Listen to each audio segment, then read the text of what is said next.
So today I'll be showing you how to record videos with a voice prompt. So instead of pressing on the capture button, you can actually just give a prompt to start recording.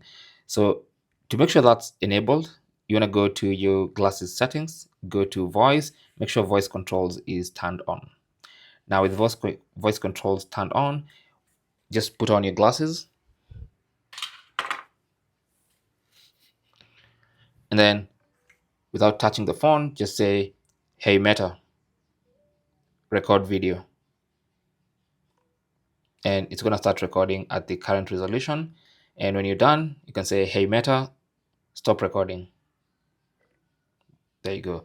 And as you can see, that video has been recorded and I can now import it into my phone. So that is basically how to record video with voice prompts without touching the glasses. Thanks for watching and good luck.